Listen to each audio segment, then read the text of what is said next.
one client who was selling a $427 course. And mostly a lot of my clients, they're, Cert 3, Cert 4, 3, 4, 5, $6,000 per sale. But this was they were selling $497. It was an annual thing. And I did a database reactivation campaign for them and they banked $122,000 from that campaign. How big was the database? That's literally a little one. I'm really, really excited for this episode because what we want to do is we're going to go deep on topics and get to know you a little bit more on a deeper level and really learn a little bit more about what's actually working today in business, in marketing, in AI, and also like what are the key lessons that you've been learning in life? Because I've always had the belief that business is the ultimate personal development journey. And when we share those learnings with fellow entrepreneurs and business owners, that we actually learn and grow together. The hard thing is that we're also often very shy to actually share those things with people because the things that hurt us, the things that are actually or really insightful, the things that we often try to keep to ourselves because that's our learning, that's our stuff. We don't really want to share it, but that's where the gold is. Right. So, and often it's one little piece of information that someone will hear that they'll go, man, that is the thing. Like that is the moment.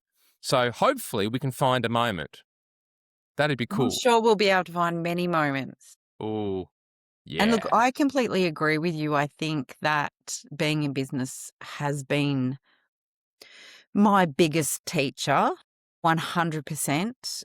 And I think, I agree, the favorite parts of being in business for me includes being in masterminds, having conversations with people. And I think sometimes we don't share our successes and wins because I don't know, maybe it's that tall poppy syndrome. When I say I don't know, I do know. I think it's the tall poppy syndrome. And I think it's comparing ourselves to the people who are sprouting their results on social media that maybe aren't always true. So I've been really in the last 12 months looking at that hustle culture and really questioning because I just believe they say these people on social media say they're getting these results and I believe them, but not all of it is true.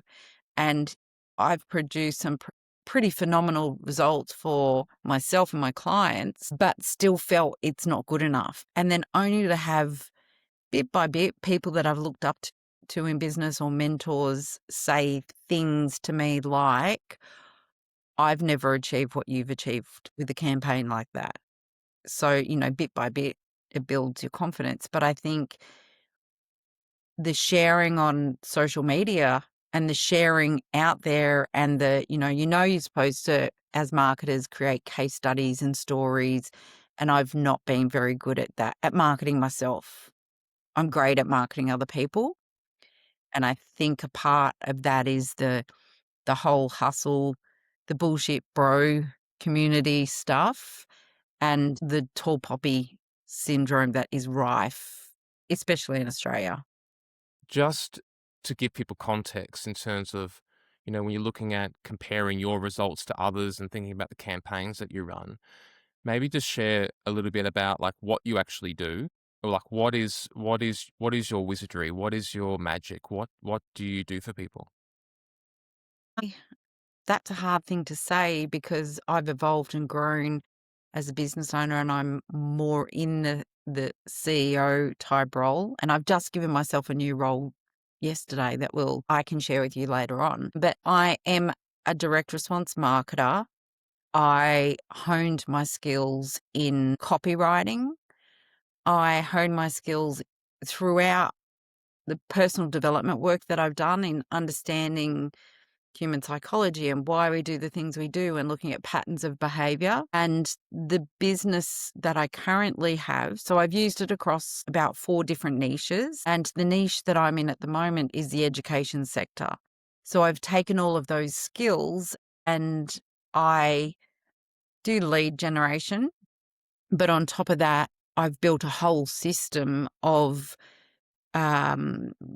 converting people who inquire about courses and turning them into paid enrollments. So it's not just the lead gen part of it, which is where I started my marketing career. But I saw there was a big gap in teams being able to convert, or they're focused on the cost of a lead and not the cost of acquisition. So I built an entire system that means my clients are enrolling more students because the system's working in the background for them. Understanding from, beginning to end of an education business. So Does you that answer started that? off, well, a little bit. You're a direct response marketer. You've been into personal development. You've worked in multiple niches, and now you're working in the education sector. My Yes. question to you is, why did you even decide to become a direct response marketer? Like, why was the thing? So I had a property investment company with my then husband at the time. And I was really, like I was in my mid 20s and I'd read the Robert Kiyosaki's book, Rich Dad, Poor Dad. And then from there, I'm like, yeah, I need to be a business owner. And I wasn't ever great with having bosses anyway. I'm like, have an affliction to authority. So I probably was, my dad was a business owner. I was always probably going to end up in business. And so my husband and I then started learning about property investing. And then we started a property investment company and we'd purchased 13 properties or 15 properties over a 2-year period and did really well in that. But the thing was, we were really asset rich, but cash flow poor. So we decided we wanted to build a business that would create cash flow for us on the side. We needed something that would work around our kids, something where, for us, being around our kids all the time was super important. We were probably of the homeschooling ilk. I tried homeschooling one of my sons for, it lasted about a term or two, but, I like the idea of that and feeding our kids something better than the education system was. So we had moved to Geelong and we're taking out, like every other parent, you take your kids to indoor play centres and look for activities. And we went to an indoor play centre in Geelong and it was shocking, which gave us, and we'd come from a town where there was a really good indoor play centre, which gave us the idea to create that. So we created that, we built that, like it was an amazing experience, but I very quickly learned that I had to learn marketing. So again, went out and Dan Sullivan was one of my first mentors in that business and I just loved it. I loved marketing and direct response. I love building a database. So every customer who walked through the door, I grabbed their details. I then learned email marketing. The internet wasn't huge back then. Like Facebook Mm, wasn't a thing then, but mm, certainly email marketing. And also I was still doing snail mail. So every single one of my customers, every single one of their kids got a birthday card where we'd, offer them something, free lunch for birthdays, things like that. And that worked really. I loved seeing the results of that. I did lots of competitions and fun things with that business. So it really, like at that time, I was sending, I think, 500 or 600 birthday cards out a week through, snail mail. And it wow. worked really well. It was bringing people in the door. I got asked, then I started being interviewed on how amazing the marketing was and the impact on the business. And I love strategic alliances. I love joint ventures. So I really cut my teeth in all of the ways that we can grow a business in that business.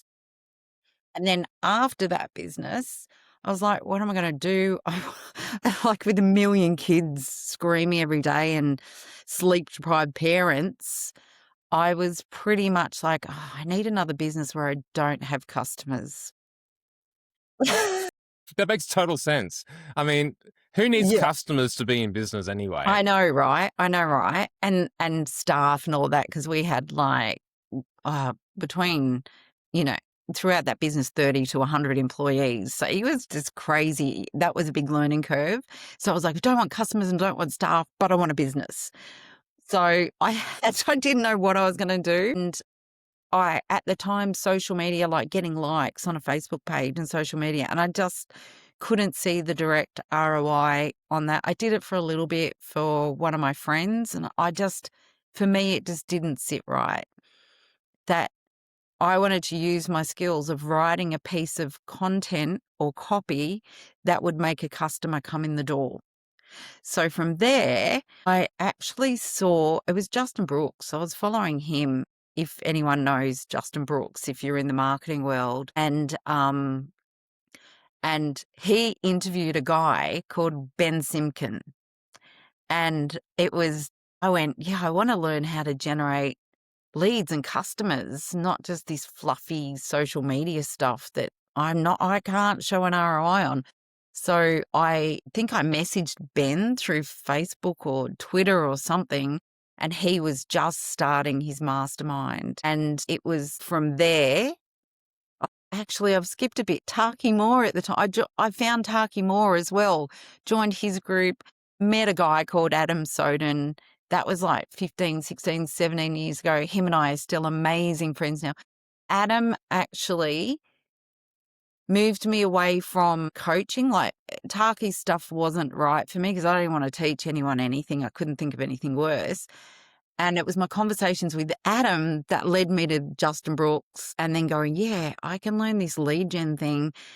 And then joined Ben Simpkins' group. And then the rest is history. Like I did learn a lot from Ben and I enjoyed my time. In fact, that's where you and I met, in his mastermind. And then it's taken off from there. I niched into mortgage brokers, financial planners, property developers because I was into property, because that was my thing. I was still really into property investing, and met someone else in Bruce's, not Bruce's, Ben's group called Bruce, and he was complaining about agencies and people who'd promised him the world and showed him an atlas. And I said to him, give me a crack. He's like, you don't know anything about education. I was like, well, let me have a go. He goes, righto. I said, when do you want me to start? He said, tonight. I wrote a campaign that night. I went through my frameworks and process, wrote a campaign, and within 5 minutes of switching on the campaign, the leads started pouring in. And back then it was him and I. He was doing the sales, I was doing the marketing, and then that showed a whole nother lot of other problems. So he's growing his business, he's moving into other areas, and I could see that we needed to build a whole system because his team couldn't convert like he did. So we built a system to convert leads. So that's how I got into education.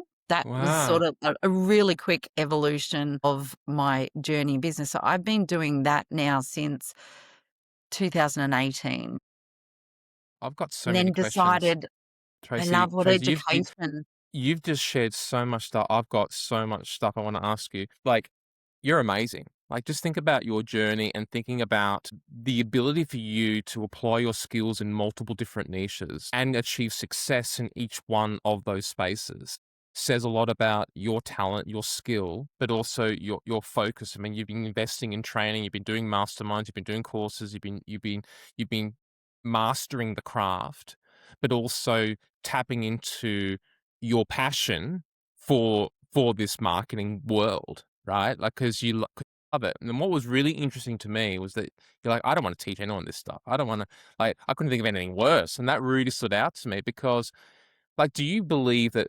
entrepreneurs should learn to do it themselves, or do you think they're better off getting someone who knows what they're doing to actually do it? I think it depends on what you're talking about. So if you have a passion and you love marketing, then that's the thing you go into. If you're bringing a skill set into your business that is not marketing and you're really good at the thing that you do and your business is based on, learning the skill of I think you need to know enough to know if someone's doing the wrong thing by you or they're not producing the results you're paying for, but actually having people who are experts in their field surround you. Like, there's parts of business that I'm not great at. So I always have mentors in those parts of business. I happen to be a great marketer and I happen to be a great leader in my team. I'm really good at creating a beautiful culture for people to work in. There's been a bunch of lessons there to get me to there as well. But I think if you do the thing you love and the thing that you're good at and you surround yourself with people who are good at their things, that's a recipe for success. Mm. Yeah, the surrounding influences, the people that you hang around with, you pick up unconsciously the traits that they've got, and you become like the people that you surround yourself with. Absolutely. So, what do you think makes you great at this? Like, what makes you good at this direct response business? I think it's that I'm an always avid learner. I have a deep, deep interest in people and what makes them tick. I just am deeply curious. I'm deeply curious about my clients and their businesses. And then I'm deeply curious about their customers and what makes them buy their services or Can you give an products. example of how you would apply that? So let's say, for example, let's pick a random business. Let's pick a buyer's agency, for example. Let's say I'm a buyer's agent and I want to generate leads for my business. How do you apply curiosity? Like, how would you go into that being curious to then create amazing marketing? For curious from the point of view that I would be generating leads. Yeah. So the task is we want to generate leads for a buyer's agent.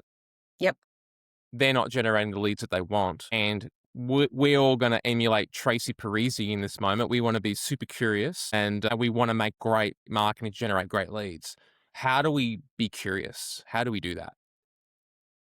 I do have a framework that I work through and it's automatic, but I've also created that framework so that my team are learning what questions to ask, how to ask those questions. So the thing that I do, I call it a profit profiling.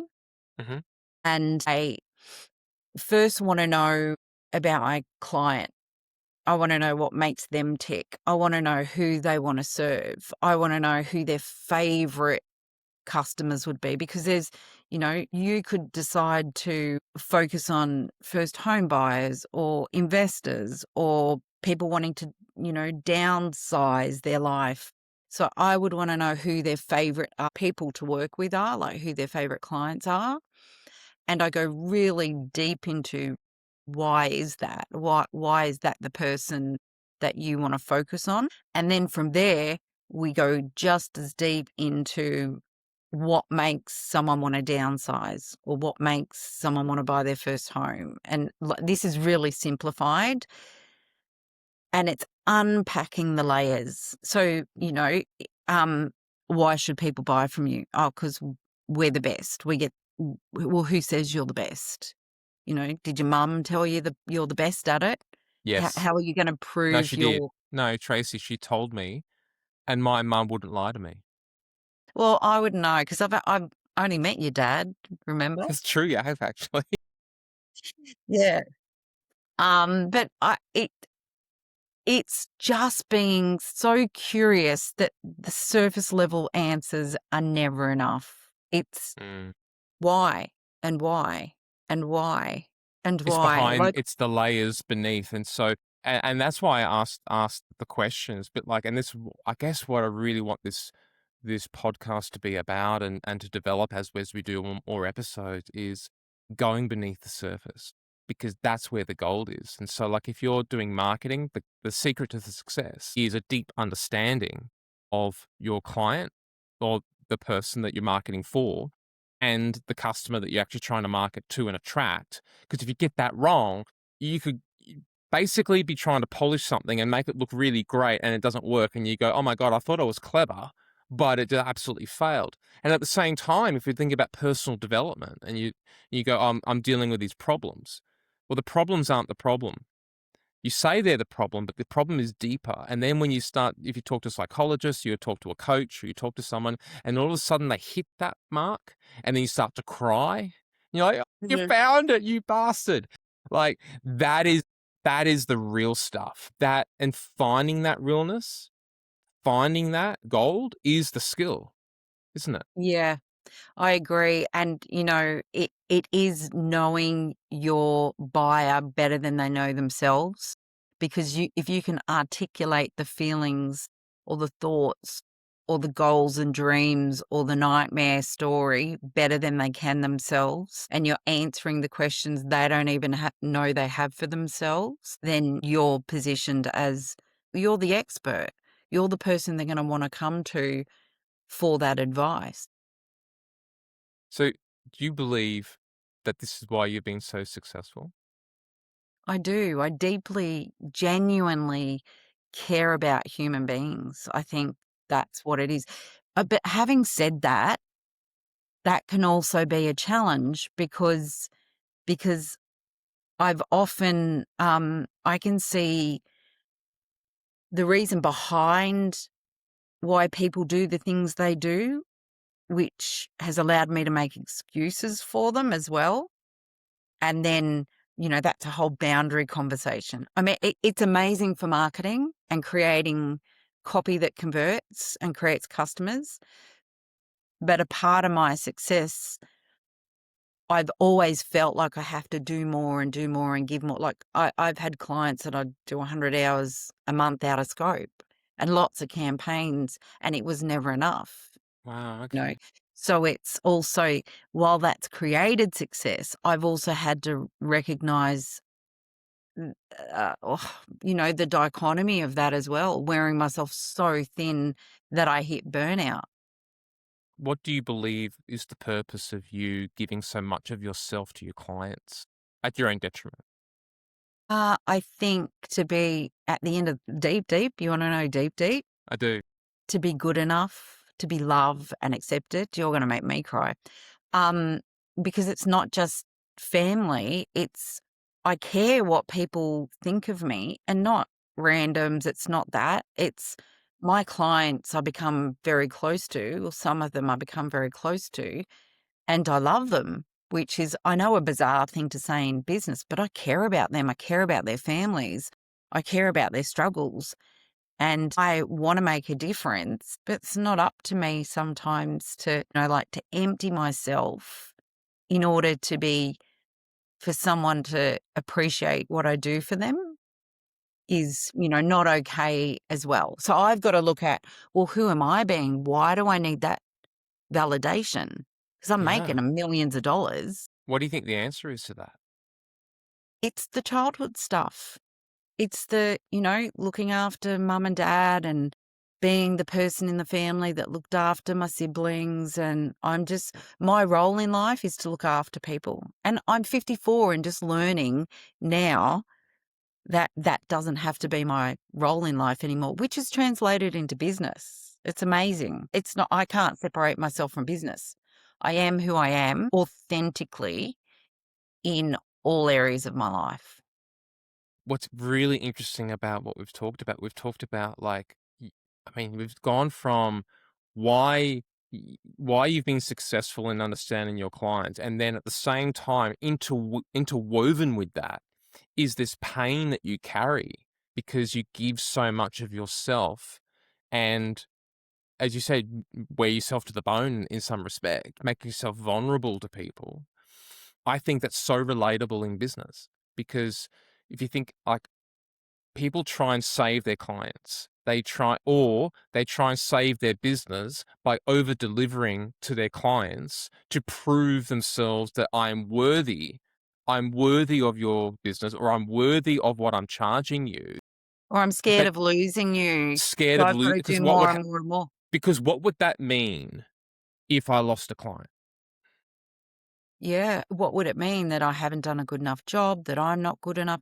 But, there's an impact. There's been an impact on my team in being that person, like having horrible clients, like I'm fully supportive of my team. And I've now come to the point where I don't want clients who stress my team out. How much money is worth it, And I mean, there's always the fear in business of, you want to be super profitable. And well, I mean, we go in business for all the freedoms that we want to achieve, but at what cost? Like, what's really important, Hmm. you know? Sometimes you don't realize what you're doing until you get to a point where you realize you just your scope creep. We're going to call it scope creep because Yep. people can relate to that. Yeah. Just gets out of hand, and then you've trained people how to treat you, and then how do you backtrack that? Have you ever had an experience where you've over delivered for a client and then you're trying to rein it in? And have you ever been successful at reining it in after that point? Well, I've got a really good example. I had a client that I was doing email campaigns for twice a year, banking $1 million in 30 days, not just, lead. Myself and my team were doing 100 to 120 hours out of scope every month. And then they asked me to do a campaign for something else that wasn't, they were creating a new service slash product, and they asked me to create the marketing for that. And I said, yeah, no worries, I'll quote that for you. And I never did, I never had before. I'd always just done it and then started feeling resentful. And that's not fair either, because you have to give people the opportunity. How do they know if you're feeling resentful? They're just going to take what they can take. And I did a quote that I thought was really fair for the amount of work that myself and my team would have had to put into this campaign. And they were like, oh no, we don't want to spend any money on it. And I realized, oh, but they want me to spend money on it because it's, I'm paying my team. It's hours and hours and hours of my work and my expertise. And that was the beginning of the end of that relationship. So it's outgrowing clients or clients outgrowing you, whatever it is. Have I been successful? No. And now I'm at a point in business where I notice the red flags from the start and I'm like, they're not the right fit for us. I say no more often now. Yeah, in my circles, I've heard conversations about, should I fire a client? Should Yeah. I let them go? Yeah. And then, and also, if I go back maybe 13 years when I first started going into direct response marketing and doing my very first, your hair looks fine, darling, doing my first sort of course and learning that my business, my rules. So you can either run your business, I believe, where you give your power to the customer. And so the customer's always right. My job is to serve. My job is to make them happy. Or it's a completely different belief system. A belief Well, system. I was just going to say we were trained on that, right? Yeah. If you're anything like me, my first job was my second job. My first job was when I was 12 years old, but my second job was at Macca's. And I learnt Me that too. that customer service training is the customer's always right. And I took that into everything, but it's so not true. And we're the ones that have to recognize our own patterns of the customer's always right. So if you think about like right now, when you bring on a client, do you have a belief system, a self-talk, some sort of thing in your head that helps you ensure that you set those boundaries? Yeah, my spidey senses. So if Dun, someone's dun, dun, arrogant, dun, dun, dun, dun, dun, dun, dun, yeah, dun. I've got things like, oh, he was really arrogant. I don't want to work with him. Like it's a feeling thing, or if they're a know-it-all type of thing. I'm really looking for people who have a partnership and business growth mindset. People who you can just see kindness is one of their values, and not at the expense of giving themselves up, but knowing that, people matter. People are Mm. important. So also for me now, I don't want to work with anyone who needs their business saved, because that's when you give and give and give. You can't want it more for a client than they want it for themselves. So there's a few bits and pieces that I've worked out is right for myself and my team and what I would never want them to have to tolerate, my current team, that is. So yeah, it's developing. It's evolving as I'm evolving and learning about boundaries and boundaries in business and that I'm allowed to say no and all that sort of stuff.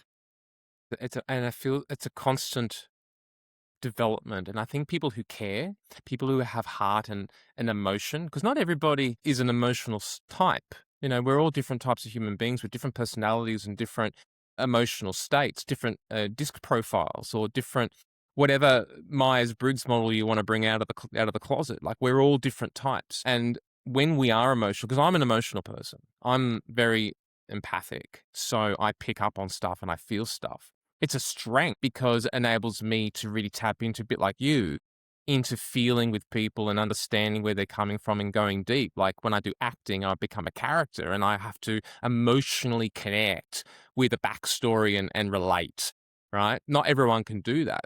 But at the same time, when you're with stuff, you can easily, it can affect business, right? Like it can really affect business when you become, I guess, even vulnerable or feel Yeah. vulnerable with a personality type that really clashes with you or brings up maybe childhood memories, childhood trauma that just is a pattern that maybe you haven't broken yet. Maybe you haven't been ready to confront that.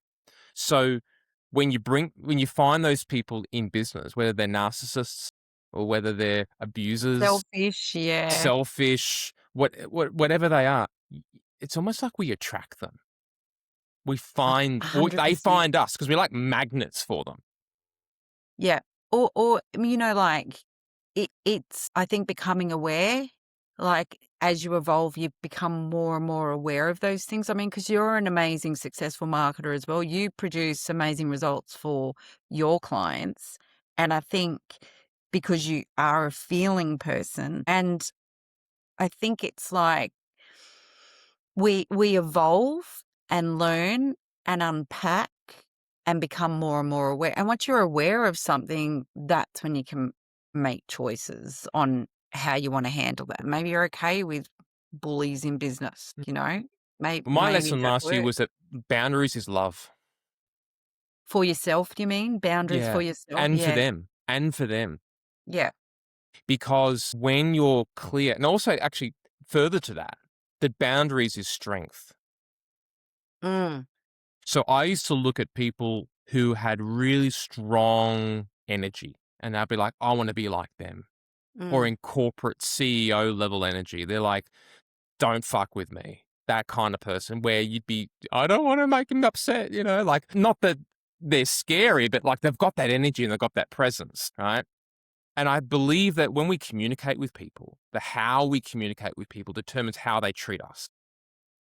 So when we say very clearly, and that's not the words, it's the energy behind the words, yeah. behind the boundary, like that's not okay. And this is how we're going to Yeah. work. Yeah. And affirming that and that also requires you to enforce it as well. Well, Because it's when you being have a able boundary and you to, don't like, enforce be. it, Yeah, and it's hard, right? Because it doesn't have to be done in a dog eat dog way. mm, Like when you recognize, oh, this is somewhere I'd like to have a boundary, it's defining it for yourself and then working out how you can deliver that, being true to your values. So for me, kindness, integrity and kindness are my top values. So how can I deliver when something isn't okay for me? And it's not up to the other people to, if they don't want to um, be aligned with, or I don't even know what word to use. Like if I set a boundary and someone breaks that boundary, I can't change their behavior. But I've got to work out, well, what do I do when that boundary is broken? Do I go, oh, you've done it again? And just keep telling them, well, I don't want you to do that or whatever. Or is it where you say, after two times of a boundary break, I'm just going to remove myself. So after two times of boundary break, I'll have a conversation with the client that's like, hey, in whatever way aligns with your values. So I think there's two sides of it because it is scary when you're learning how to put boundaries in, regardless, personal life, business, whatever it is. And it's, can you live with the consequences of the boundary you're going to enforce for yourself? and when I don't know if you can relate to this, where I've found that when you're learning a new skill, so let's say it's boundaries, the first time you Mm. try to do it, you suck at it. Like Yeah. it's almost like you've gone too far. And a sales trainer of mine, for many years ago, taught me this on the phone. When you're making sales calls, it's the same kind of principle. It's like a pendulum. And we Mm. were talking before about like McDonald's and corporate and making the customer happy. Well, that's like the corporate version of ourselves. And so when you're in that place, it's very hard to close a deal. It's very hard to be the authority on a phone call or closing a deal because you haven't positioned yourself energetically as the person that they respect. You've positioned yourself as a servant, Yes. right? I'm afraid to upset you, and I have to keep you happy and abide by company policy.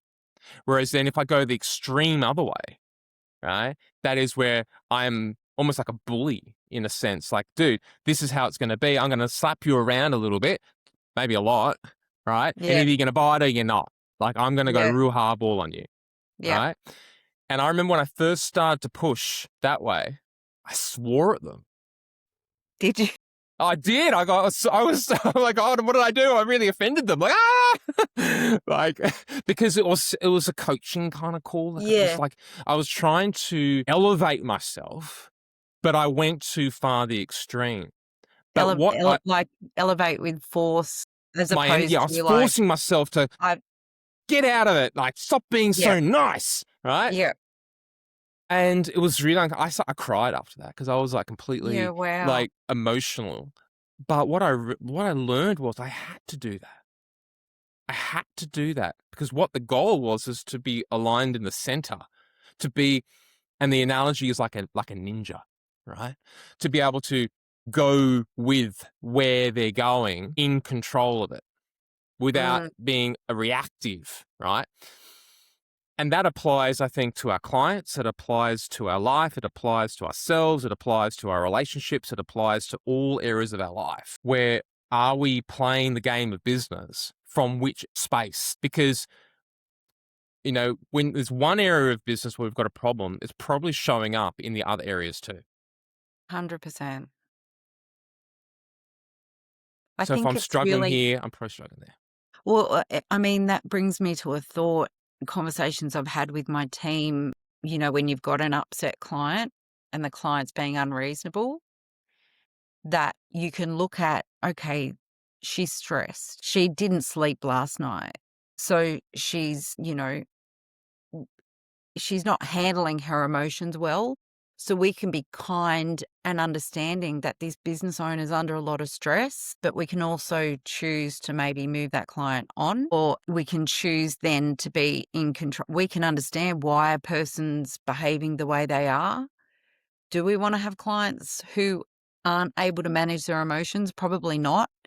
But then it helps us also to be able to manage our emotions around handling people like that, which is a lesson. And then, when as you're growing your business and bringing clients in, you can look out for the things that you recognize you're learning as you go.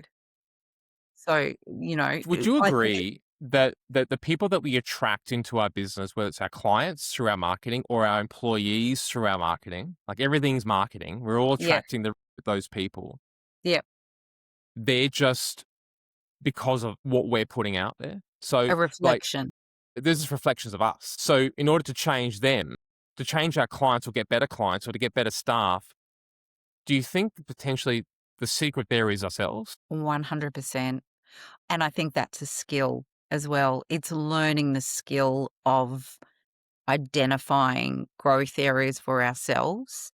It's identifying the lesson when bad things happen to us and being able to grow and adapt from there and not make the same mistakes.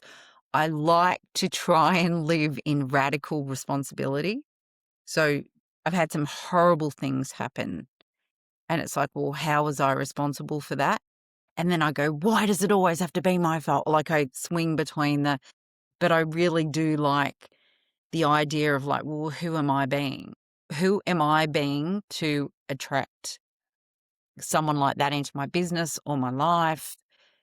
And then also knowing that I think we're always all going to attract not nice people into business and life. And it's recognizing the signs earlier on to enforce those boundaries. It's just Do you loops of apply cycles. when you're working with a client, you're looking at marketing, right? Do you think about who do they need to be in order to attract the clients as a marketing strategy? Yes, like I do see that. So people book appointments with me, and I've got a pretty robust automated sequence reminding them that they've got a meeting with me. Some people go, that's the third message, and I do it over days. What do they say? Like someone said to me once, I don't think you need to remind people that much. And I get what they're saying, I do. But if I've sent out a reminder sequence and the person still doesn't show up, the quality of that person is not someone I'd want to work with. They don't care. They don't give a shit about my time. They're happy to waste. They think they're more important than everyone else in the world. So that's a boss who thinks nothing of wasting someone else's time. That's a human being who doesn't have respect. It reminds me of a story when I moved to Sydney, living in Brisbane. I moved to Sydney when I started learning NLP and coaching. And I remember the story when I was sitting there learning about change in people. And the story was, and I'm going to probably tell this completely wrong, but I'm going to do it from memory because this is going back a bit, is where the client came into the office where this coach was and literally handed over the credit card and said, "Fix me." So the client came in and said, "Fix me." I've got yeah. I don't care I what it want you to costs. Fix fix. me. Yeah, here's my money. Just make it go away. Fix me, right? What do you do in that situation? And I think, and there's more to the story, but like if you pause there, that's a lot of our businesses right there, where Mm. we're getting a client and they just want you to fix them, and you take the money, and then you're trying to fix them. Right? You're trying to do everything that you want to do, and it's almost like a test for you. Like, am I good enough to fix them?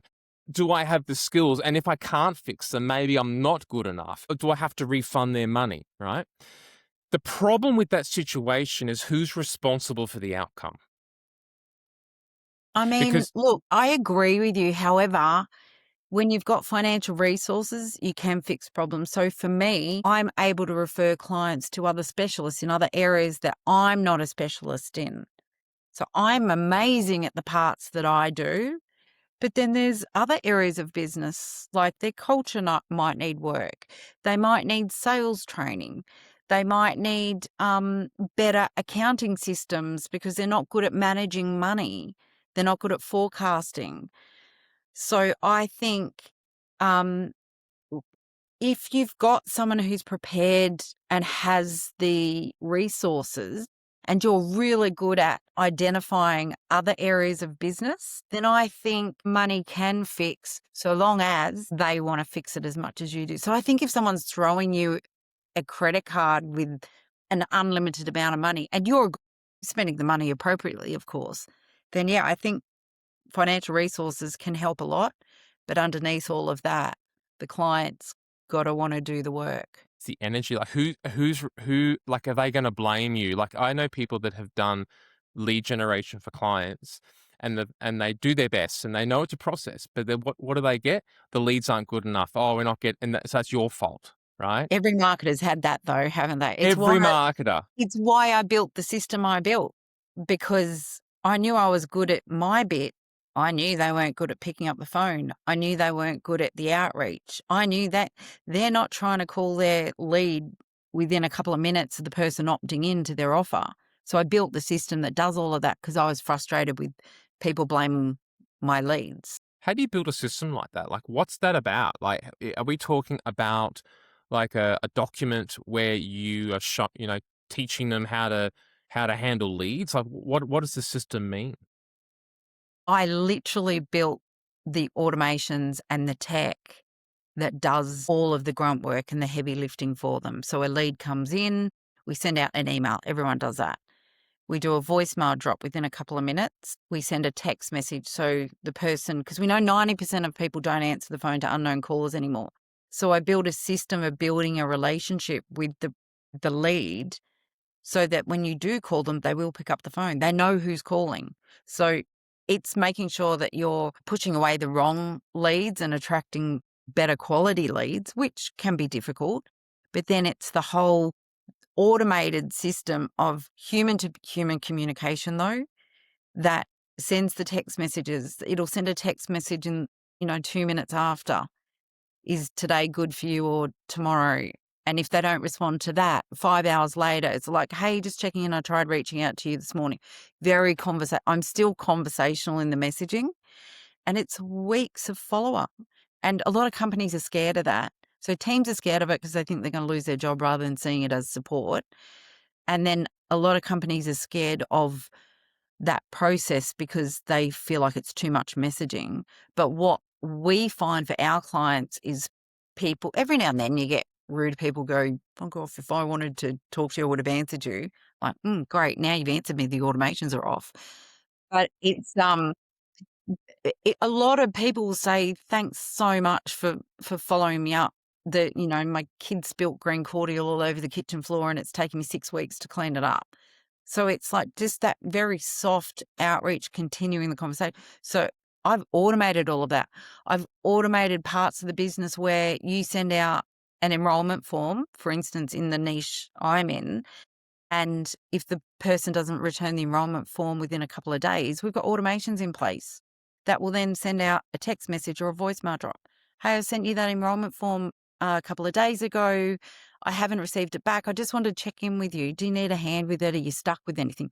The customer service stuff that our teams aren't doing, don't have time to do. There's not a process in place for that sort of stuff. So it's in all areas of the business that we can build in automate. It doesn't remove the human element. We want to build it as humanly as possible. But that was the thing that for me, that broke my heart. My clients are spending money on lead gen and the teams weren't doing what they think they do. And then there's a whole nother part of that. My automations do their thing. We get like 70 to 90% response rate from cold leads. And then it's the people processes that need fixing. So people will go, "Yes, can you call me today?" And the teams aren't calling. We'll book them into their calendars and the teams aren't calling. So then we have to work on the people stuff. So So how do it's a people learn how to do this? Like, how does someone just like, 'cause someone listening to this goes, that's a great idea. Like, and I would agree that maximizing the leads that we have, maximizing, like Jay Abraham, maximize before we multiply. Mm. Look at how do we take more advantage of the database that we have, the leads that we have, the opportunities that we didn't close 3 months ago. What are Yep. we doing with them as opposed to I just need new leads, I need new leads. But how do you learn how to do that? Like, because you've got so much experience, you've got passion on your side as well because you love this stuff. Mm. I would probably, I don't know if you agree, but that most businesses will probably need this. Like, this sounds like a system of nurturing and follow up of leads is like a business essential, yet it's not an out of the box thing that exists other than maybe people think AI agent's going to solve their problem for them in Go High Level or something like that. Where do you think people should start if they agree and go, I need to build a system like that? I think there's lots of people already doing it, but I think if they're not good copywriters, it's going to be difficult. You need to go study that stuff. You need to think about when you're building these automations, you have to build it as if you're a human being manually doing it. Like when we first have people come to us, they're sending HTML emails and things like that. I'm like, well, if you were responding to someone who inquired as a human being to a human being, you're not sending a beautiful, pretty email. You're sending an email out of your inbox from Gmail or whatever you use that's just like, "Hey, it's Tracy. I'm emailing Michael." It's not, with my contact details on it. I wouldn't send you a big corporate weird text message. I'd go, "Hey, Michael, I just received your information. You filled in the form. Is now a good time to have a chat?" Like, I would treat the automations like it's a human being doing it, and I think a lot of systems are built without that in mind. So I think it's learning or thinking about how human beings communicate with each other and build even AI. That, like there's amazing conversational AI that we've got, but the AI needs to, first of all, I think it needs to say, "I'm a virtual assistant," but still speak as if it's a human being to a human being. And where do you learn that? Like, where do you learn how to communicate? There's so many courses on building the tech side of it. But for instance, on some of my ads, people will comment, "Tell me it's GHL," without telling me it's GHL. Well, I have people that come to me that have GHL built out, but it's not converting leads for them because it's not built correctly. So it's building it correct. It's not the software. It's like anything back in the day with Confusionsoft, like Like Infusionsoft. Now it's Keep now, isn't it? yeah. So I like a new client that we've got at the moment, they've just imported everything from Keep and it's not working. Like it's still not working. And it's because the system hasn't been built to support prospects, to support team and support the business in its goals. So where do you learn that? I think if you're doing marketing for people, you need to know what words work. I think It's the that's words. It's yeah, the. if you're doing direct response stuff, I think I'd go a level underneath that. I go a bit deeper. I'm gonna go balls deep yeah. here. Yeah. It's not even about the words. I got Oh, that's lipstick hot. on the teeth. It is. That's How hot. long's that been there for? I don't know. I wasn't paying attention. I was paying. But no, no, I was I wanna listening. hear I what was looking at your eyes actually. I wanna hear what you're gonna say here because I think you're gonna say something really profound. It's like Tony Robbins talks about how we communicate as human beings, right? Words, tone, body language. What percent is words? Like Isn't it like a 7%, tiny 6% or something? 7%. Yeah. I think the body language is like 50 to 60%, and the rest is the tone, right? How do you create tone? Intention, like energy. And Mm, like many years ago, I used to pride myself on designing beautiful landing pages. I thought the design was the most important part. but Like you've learned brand, this lesson. look, it had to look like good. Because if it didn't look good, I'd break trust. We'd look too small. We wouldn't be respected, and we probably wouldn't get the conversions that we wanted. All those beliefs are incorrect. Every single one of them. I know how, mate, because I'm not a designer by any stretch. My ugliest landing pages were always the ones that The converted the winners. best. Ugly, but the words are But it amazing. had nothing to do with the ugliness. Yeah. You know what it is? And we've said this, actually, this entire conversation has been around authenticity. Mm. The whole conversation is about authenticity. Like if we're setting boundaries, we're being authentic to ourselves. If we are writing good copy and being a good direct response marketer, we are writing authentically. We are connecting with another human being. And if we want to build a system that automatically follows up with our leads, so we actually maximize and build a relationship with them, it's not about the automation. It's not about the tech. It's not about the right software or which AI agent you're using. It's about who are you being? Are you being real? Because if you're like in like the letterbox, you get junk mail. It's junk mail because it's not personalized. It's not real. But if you've handwritten a letter and it's like, I'm writing to you, Tracie. Oh my God, there's a stamp on it. Someone's actually licked this. This is great. Although not necessarily. I'm It could going be to one of the. open it because someone actually licked it. My God, I'm opening it right now. That authenticity, and I think that's the skill. That's the Yeah. skill, because the curiosity that you shared about, really connecting with a human being requires authenticity, because you Yeah. can't connect with a human being being fake. Yeah. Oh, I love that. It's so true. It is so true. Like that just brings me back. You've nailed, like for me, why my campaigns are successful for clients and why my business is successful. And it comes back to that authenticity, realness, Yeah, you know? real. The last week, I've started doing just simple little videos on my phone, and I don't do video. In fact, the last time I did a podcast was a decade ago, if that, or maybe 8 years ago. And here I am doing a podcast with you. For the last 12 days or so, I've done a video every day. No editing, just me talking to the camera. The lighting's not perfect. In fact, sometimes it was really bad. Sometimes I didn't even know what to say. Yeah. I was crying in one of the videos because I I was know. I sad. messaged you and I said to you, you've just made me cry. You I'm made my sorry, I heart didn't mean to hurt. make you cry. But that authenticity in those videos, I think, reached and was reach more people and was much more effective in reigniting relationships with people that I haven't spoken to in years than any post or anything I've ever done in my life. Okay, so what you're saying is that authenticity has had a huge response Yes. and had you reconnect and start rebuilding relationships with people because you've been head down, bum up working, Yeah. but I've been it's building finance actually company. I've been doing so much work that yeah, I put everything else on hold. It's a yeah, bit like when people get into marriages and they forget their friends, like, well, yeah, I'm still here, hello. yeah, But we're here talking together right now because we've reconnected.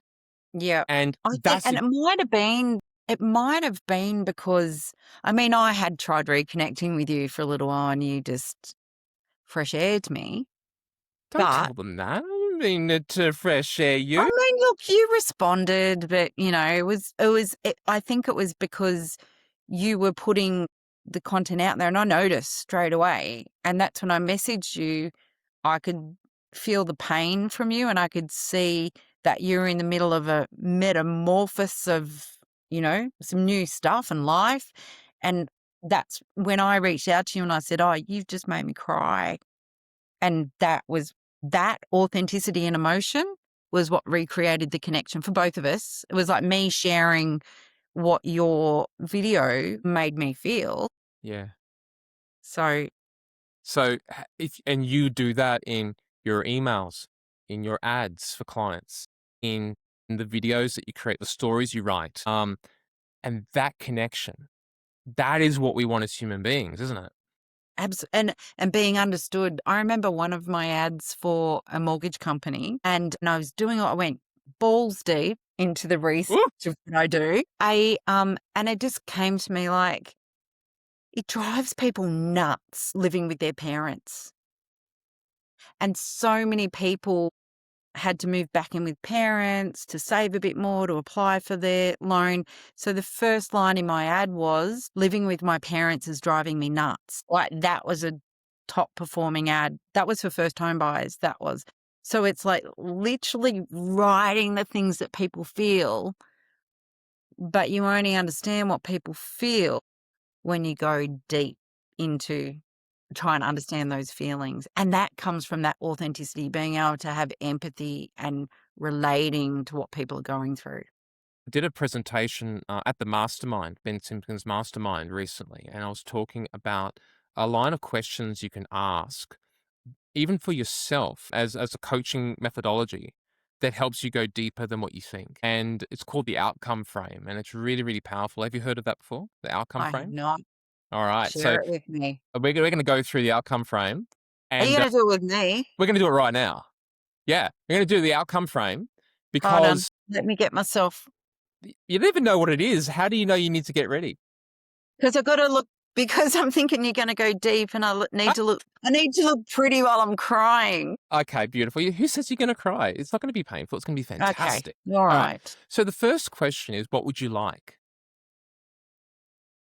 Give me an area of life we're So talking pick a about. context. So let's go business, health, could be relationships, could be with What building. about for me being a 54-year-old woman who is now, I mean, I've got the most beautiful people in my team and they're in their early 30s. They've got so much energy and their careers are just beginning. Mm, And then for me, and I don't think we hear from enough women CEOs, entrepreneurs, business builders, people who've raised their kids, done all the stuff I've done, like what's on the other side of that? So what about, let's talk about what do I want? Because business looks very different to me now than when I was in my 30s and 40s. How about that? How about I go with that? So in that context, Yep. what would you like? I want to take my foot off the pedal, which I've been doing Yeah. successfully, and think about myself a bit more. For Mm, me, it's moving overseas. It's leaving this horrid government, can I say it, and moving overseas. you already said So it. I did I say that out loud? You did actually. I went and traveled through Asia for 7 months, still running my business, still managing, all the parts of my life. My kids, my youngest is 20. My eldest is 33, so I can do that now at my age. And I've come home. So I wanted to create this business that gave me the freedom that I could still work and travel. And now it's like coming back just to sell up and go again. So what would I like? I would like to continue to have a business that gives me the income that also supports my team. I'm so excited. I love Yeah. my team in the future that's ahead for them, and be able to travel, and have gotten to the point as a business owner where I'm going to tell you that new role I've created for myself. I mentioned it right at the very start. Instead of CEO, it's Chief Executive Orchestrator. Orchestrator. Nice. Yeah, like I get to orchestrate my life. Not the puppeteer sounds a bit. No, I was conducting. I was like the orchestra. Oh, I thought that. Oh, because I was thinking, does that sound like a No, puppeteer? But I didn't but have a like, baton in my hand. I or what I want is to truly become the chief executive orchestra of okay, all cool. areas of life, but So if we particularly think it business. like I love how like you're starting to you come alive when you start focusing on goal, right? So that's the first question of the outcome frame. It's outcome, right? What do we Yep, want? Now, often it's very hard for people to work that out because I yep, don't know what I want. And yep. you ask a kid, what would you like for dinner? Burger or nuggets? You know, you're trying to work out what someone wants to eat. So it's a difficult question. And often people in marketing, right? You know, if you're going to go surface level, that's where you stop. What do our customers want? That would be like the question, wouldn't it? Yeah. What do they want? What would they like? Right. And so we start to build our businesses around that. But if we just did that, I guarantee we're not going to really hit the mark, because that's not a surface level. We need to go deeper. So the second level is, well, what would having that do for you? You want me to answer that now? Yeah, what would being the orchestrator, what would that do for you? That means that, and I'm in the middle of doing this, okay? I'm in the middle of building this. So I am building AI agents that perform as me, that these agents are performing all of the things that I do and producing better results so that I can either hand it over to my team and it gives me more freedom, or I can sell that as a product to people in the education sector. I think I could create it for anyone and anything.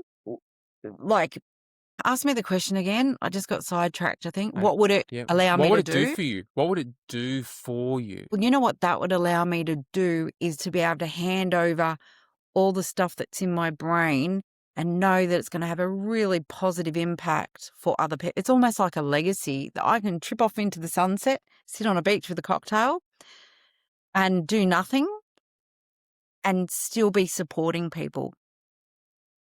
And if you could be off in the sunset and be supporting people and have that lifestyle, what would that do for you? Well, that would let me sleep. I'm a tired 54-year-old woman. I say to people, I just want to sleep for 12 months. I just want to stop. I just want to, like heal my nerve because I'm on the go.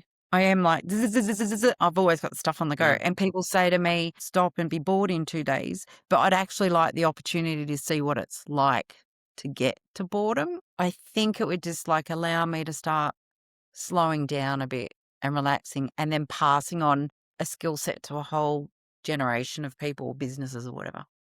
And so if you could sleep and heal, and in 12 months' time you were in that state of, I've got that, what would that do for you? Just give me peace. Yeah. And what would you do with that piece? That's a good question. I'd have more capacity to be there for the people I love, my family, my friends. Be present, be like available for them. I am present and available, but probably not to the extent I could be or Yeah. I would want to be. So I think about grandkids and all that sort of stuff. And I'm Yeah. still working a lot about, I do have a grandson, he's 10. And I'm still like working. full-time hours, and then on the weekends, I'm exhausted. And I do Mm, see a lot of people online talking about, you know, my grandmother, like my mum doesn't help with the kids and all that sort of stuff. mm. And I'm triggered by it because I'm like, "Yeah, but I'm still working." So, if I had some time, freedom, and some space just to stop parenting and all of that, then I can be there for my grandson and any future grandkids. Because at the end of the day, I love my family so much. And I just imagine being free of stress and all of that sort of stuff to be there for them and support them through their stresses because 'cause they're just starting life.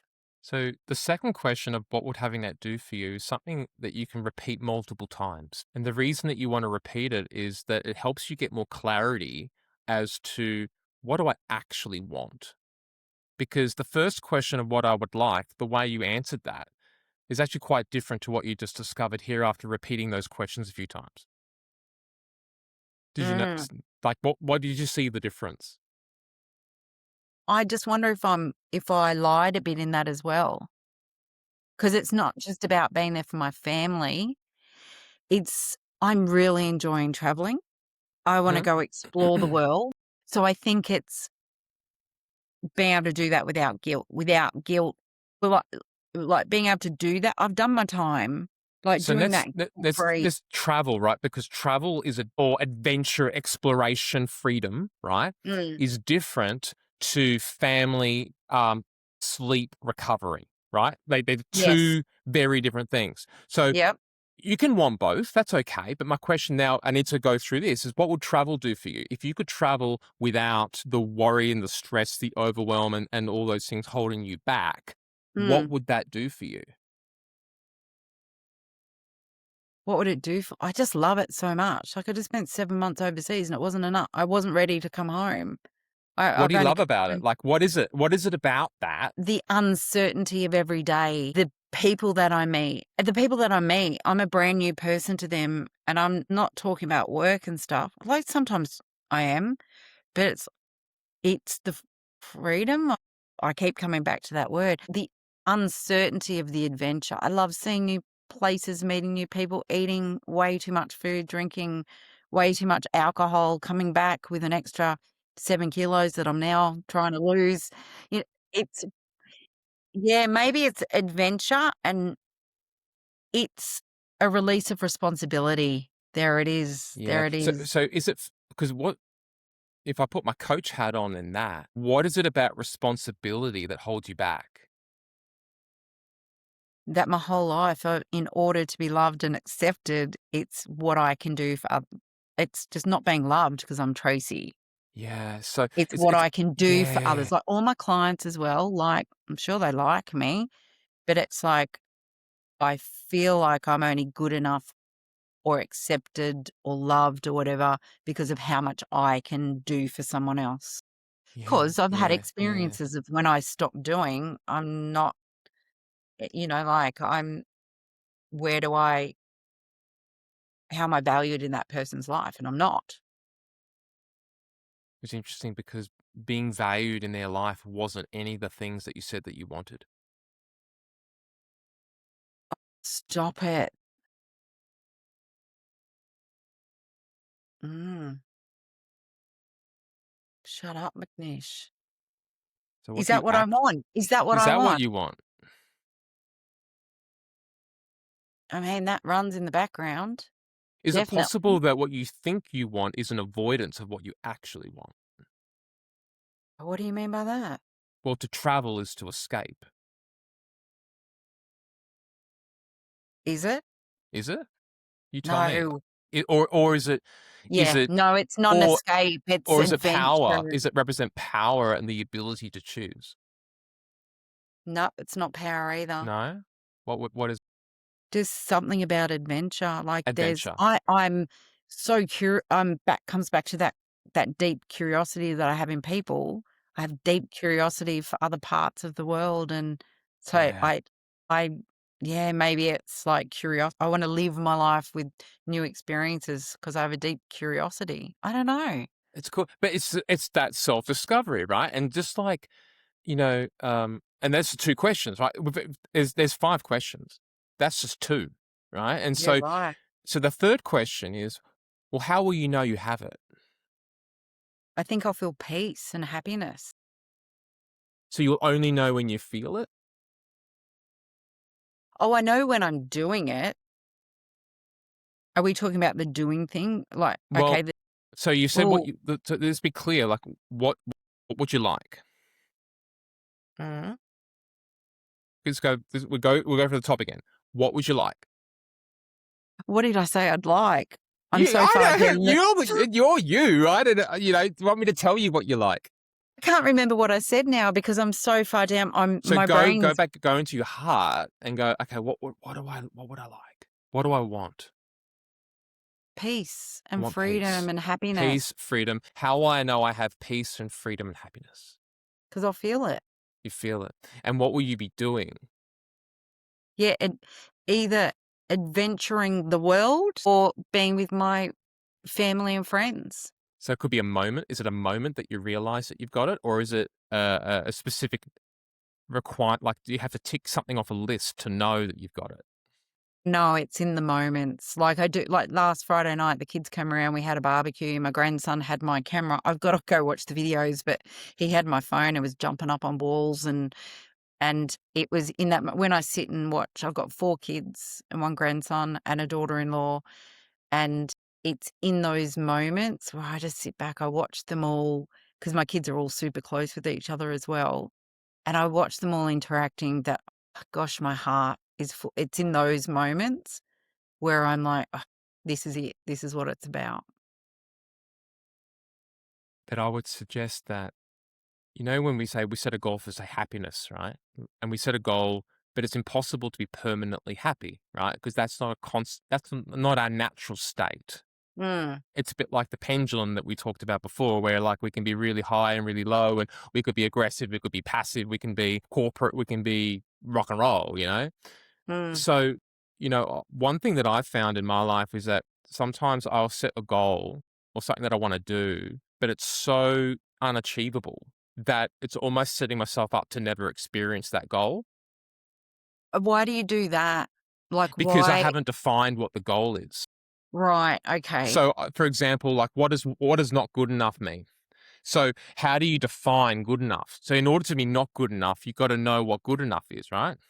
Mm, So often we don't, we cut that off. It's fuzzy.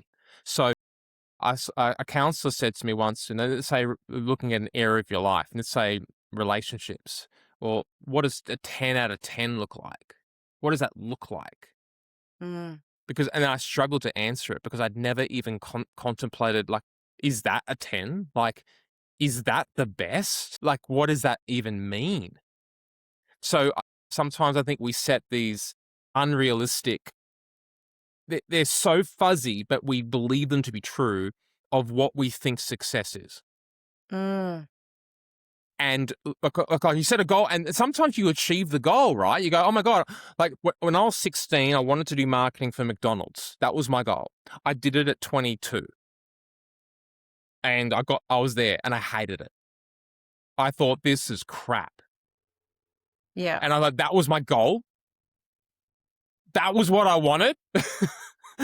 You Right? didn't know what it was gonna be until you got there. I'd Exactly. actually forgotten you used to do that. I'd Yeah, forgotten about but that, isn't that yeah. goal setting? Like you set a goal, you haven't experienced it. I don't know what it's going to be like when I get there, but when I get there, do I like it? So it's like setting a, oh, what do you want as a goal for your business? I want to turn over $1 million a year. Do you really? Mm. What, do you even know what that's going to feel like? This is pretty profound when you also look at, so if we're talking about boundaries with clients, often because my clients do stay with me 5, 6, 7 years. Like I do have really, really long-term clients. I don't have the usual churn that most marketing agencies have. And that's something I don't ask them, and maybe I should. It's like, how will you know we're successful? Like, what's our first goal? Like, I've just done it with the latest client that I've onboarded, and it's a pretty lofty goal. But then it's even with your clients, maybe having that conversation. How will we know when we're successful? And what happens if we're not happy with that? Yeah, how do Or we know do we we're set there? this goal and then we move the goalposts a bit? Like, let's work out something together that we're agreeing on that we'd be happy with. That's super awesome. Thanks, Michael. Thanks, McNish. And then we can go question 4. Well, what's question 4? When, where, and with who do we want it? It's a grounding question, because when we talk about SMART goals, specific, measurable, achievable, realistic, time specific. Well, this is getting realistic and time specific. Like, we can set a goal, but it's not a goal if we haven't set an actual target on it. So if you say, I want to have peace and I want to be, have that freedom, well, when? I want it now. But, like, it wasn't until I went overseas that I started feeling peace. And then I had a couple more lessons to learn through that period. But I've noticed that the levels of anxiety I'm living are not there, but I had to break the routine of my life and how I was running business in order to feel some peace, because I think I was in the habit of stress and overwhelm. It took losing some clients. It took choosing not to work with some clients to cause that break then for my nervous system to go. And it took months to start calming down, to start making different decisions, to then lead me towards the peace that I'm trying to achieve. But really, when I look at it, Hold on. Trying to achieve. yeah, Ooh. yeah. Ooh. But when I look at it, I'm pretty peaceful at the moment. And I think that was because I went through those hard lessons. The last 12 months, 18 months had some more really tough lessons, but I am feeling peace. So when you asking that, I'm like, actually, I'm feeling peace now. Now. Am I there? Have you already achieved it and didn't even realize it? I mean, no, because I'm not overseas tripping through But you will be. You will drinking be. way too much, grog and And eating. 7 kilos. Don't forget the 7 kilos. They're coming off. They're coming off. I'm on a whole journey of aging, nutrition, and a bunch of stuff there that. For those of you listening and didn't see the video, she did mouth something, but we're not going to talk about the mouthing. So the 4 questions that we just gone through, and these are questions that you can ask yourself anytime on any topic, and you can ask your team, you can ask your clients, and really help you get clear on what people's goals are. And again, in your marketing, thinking about if we're going to be curious about our clients. Well, in the context of I'm selling solar panels, or I'm a hairdresser, I'm a PT, whatever business I'm in, I'm a music teacher. What do my clients, students, patients want? And what will that do for them? And Why did they want it? And what will it do for them? What will it do for me? Because what that will Yeah. do for me is helping you to create that opening line, like you said, in your copy before. I can't remember what was the line again about Living with my parents drives living me with my nuts. parents, right? Connecting, it's authentic connection, because that's the realness, the authentic truth that we're trying to solve. We're trying to find it, right? And the way we find it is by asking better questions, being curious. That's your success. That's your talent. You're very good at it. So what would I like? What would that do for me? How will I know I've got it? And when, where, and with who do I want it? But the fifth question is the change maker. The fifth question is something that no one usually gets to this point, because it's not easy. So think about this. You want freedom. You want peace. You want to be able to help and support your team, right? You want to be traveling. So to have that, imagine you can definitely have that. What are you prepared to lose that you value to have it? Did you hear that sound? Did you just hear the ding? That was your calendar saying, that time's was up, my YouTube. calendar. Time's up. Like, but literally that question. Authentically, my nail polish peeled off and I've still come on with you showing my hands. That's real authenticity. Same. Look. No nail I polish. just noticed it on the. So what are you prepared to give up? What are you prepared to sacrifice? What are you prepared to lose that you value to have it? What's the price you're prepared to pay? So I did this without knowing that you were ever going to ask this question. and knowing your framework, for me, when I decided I was prepared to lose clients in order to achieve that thing long term, I don't need to grow a gazillion-dollar company for me to achieve my goals, my team to have all of their needs met, and then clients, I don't need to do. So I can give up I'm only good enough if I hit $10 million worth of revenue. I can give that bullshit up because I've always been profitable. So what do I want to go add more stuff, which means more team changes to how my business operates? And I literally had to choose to go, if people leave me, because my thing is losing people maybe, if people lose me or they don't want to be my friend anymore or they don't want to be in my life, I'm okay with that because they weren't meant to be there. Because anyone who loves me and wants to be a part of my life, or if clients appreciate the work that we do for them, they'll choose to stay. And not because I've overperformed or over-delivered or, been the dancing dog with, all the tricks I can do. It's just because they value me and they'll choose to stay. And I think it's more the clients that I just go above and beyond for, that I, care about. I had to choose to be okay with them walking away. And there was one client in particular who did, and it stung, it hurt. It hurt, and they were nasty in the way that they did it. Um, but my choice was to be okay with losing clients, losing Yeah. friends, losing a relationship. So you're doing that now? You're already doing it? I've done that. You've done it, and do you think that now you're closer to having what you'd like now in your life because you did? That's what's given me the peace. Yeah. Like Yeah. it's, like I said to you, I'm literally, oh, hang on a second, I do feel peace. You've My nervous yes. system's calming Yes. down. Yes. Shit, I'm there. Now I want more of this because I've spent a lifetime performing for people and I've built a business, fortress of my business that is about performance and jumping through hoops. And now Yeah. the clients that I'm attracting now are so different. Because you let go of that belief, that thing that you thought was important, right? Yeah, I had to stop holding on so tight to the things I was scared of losing. I had to be okay with losing Mm. in order to get that thing, and it's worked, definitely. So I'm just excited for you. How exciting. How I'm excited for exciting. me, I'm excited for you, and I'm excited for anyone who listens to this that goes, wow, as someone who gets a nugget of something in what we've spoken about, that it makes a difference for them and they start exploring what that looks like for themselves. I mean, we've talked about a lot of stuff, and we've also been able to bring it all together in terms of, the connectivity between all these different ideas and topics. For you though, if you were to summarize it into like your big takeaway, what would that be for you? Michael, you've been so good at like where you've taken us and brought us back to full circle.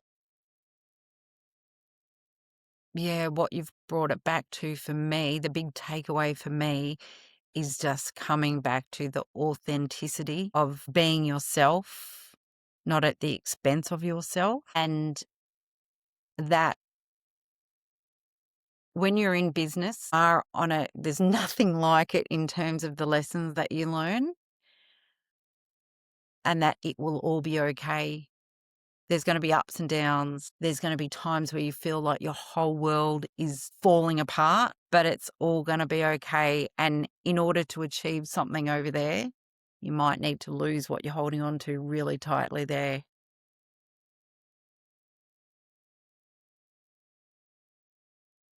That's so profound. And I think not only the authenticity for me, it just I was going to reaffirms. say, I know you're the interviewer, but I really want to know what your the insights for you at the end of this, like Yeah. what your big Well, well, takeaway.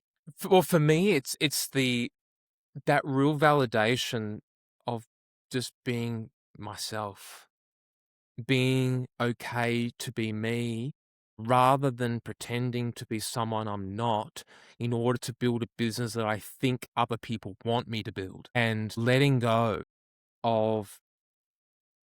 And I think I've got more limiting beliefs in myself that I'm going to work on. Mm, But one of the things I wrote down, we didn't really go too much into the tall poppy syndrome or the hustle culture mm. and the highlight reel that other people show, but the whole comparison to other people I think now then, rather than comparing ourselves to other people, using that outcome frame to really like spend time and focus on what we actually want as opposed to what we see other people wanting. Mm. And I remember Ben Simkin were having this conversation about goals and about like, are our goals actually our goals?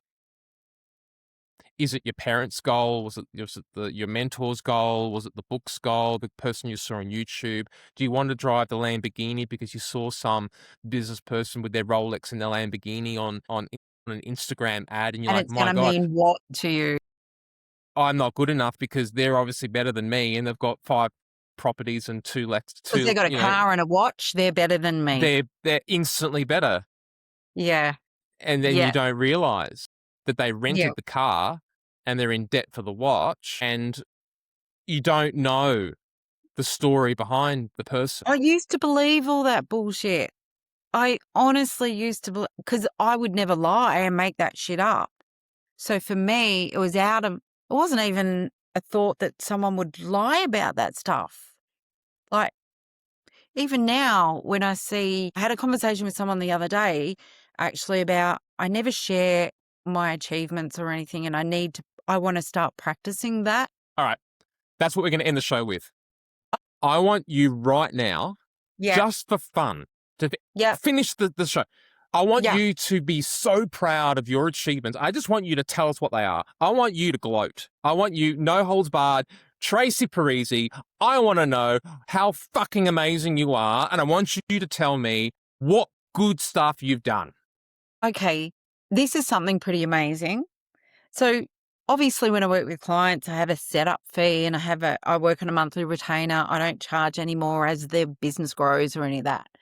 But that setup fee, so I do a database reactivation campaign. I say, give me your cold, old, dead leads. And I create a campaign out of those cold, old, dead leads that they were never going to do anything with, and create sales for them that pays for the system setup.